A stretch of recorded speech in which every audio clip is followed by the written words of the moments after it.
Welcome to All About Albemarle. I'm David Fath, the Communications Director for the city, and joining me today is Bryan Chandler. He is our electric superintendent. Good to have you with us. Good to be here. Bryan, it is Public Power Week. Happy Public Power Week to you and everybody in the electric division. Thank you. Yeah, public power. Can you tell us a little bit about what makes public power? We are a not-for-profit, city-owned municipality, one of many across the country, and we work for our customers. Absolutely. So there's a big difference between a privately held energy company. You know, they have to turn over profits to shareholders and things like that. You just mentioned Albemarle is a not-for-profit, the City of Albemarle's electric division. And when we say it's a not-for-profit, where does the income go from the electric system? We put all our profits back into our system, doing reconductoring of lines, modernizing our equipment on our system to make our system more reliable for our customers. Yeah, and we'll talk about some of the big projects that you have coming up in just a moment. But first, for people who may be curious, where does our power actually come from in the city of Albemarle? Albemarle is a member of Electricities, and that is a group of cities across the state that have went in the past and bought one of the two reactors from the Catawba nuclear power plant. Gotcha. And we produce our own power, and then we have Duke Power transmit our power across their transmission lines to our delivery points that we can get out to our customers. Absolutely. And just kind of to get a little bit technical for a moment, can you explain, after power comes from the nuclear power station, it rides the lines, how does it get into houses here? It goes from the Duke Energy's transmission lines to one of our three delivery points, which then steps the voltage down onto our distribution system, which is then sent out across 14 circuits on our system to our customers at their homes or business locations. Yeah, you just mentioned a moment ago reinvesting in the system. Can you talk a little bit about some of the projects that the electric division has been doing some investing in the system with? Currently, we've got three projects we've been working on for reconductoring. 52 South has just been completed. We've replaced all the wires down there, got rid of old equipment that need to be upgraded.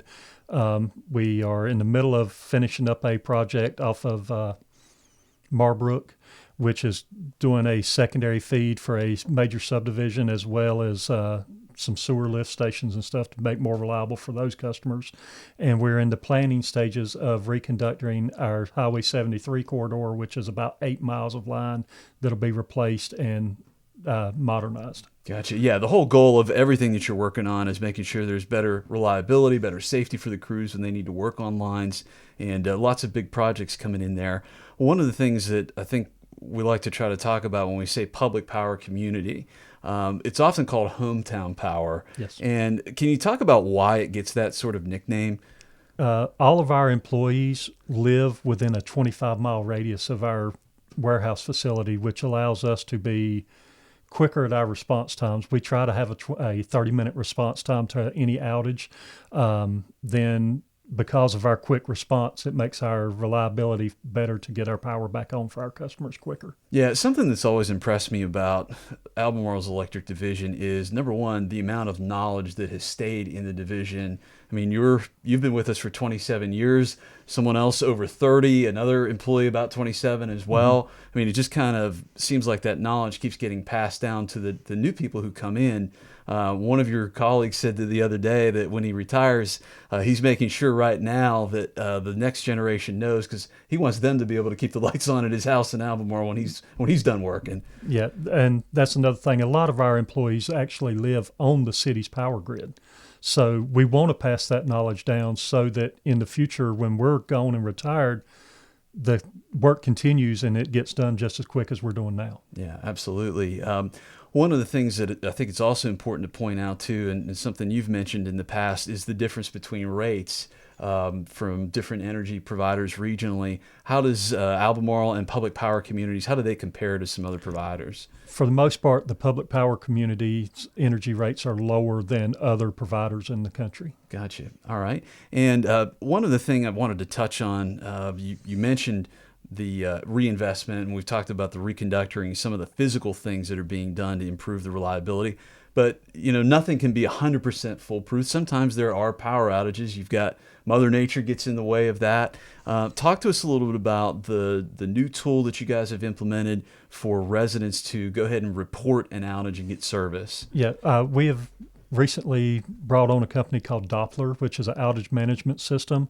The phone number for that, if you have an outage, is 704-984-9679. And we highly recommend it to customers when they go on and report an outage to make the selection for public knowledge or so Public that engagement. so that if we need to send out an update on, okay, your outage is caused by this, we're looking at a restoration, the customers will get that information. Yeah, so the way it works, and this is the same phone number as I understand we've had for years, 704-984-9679.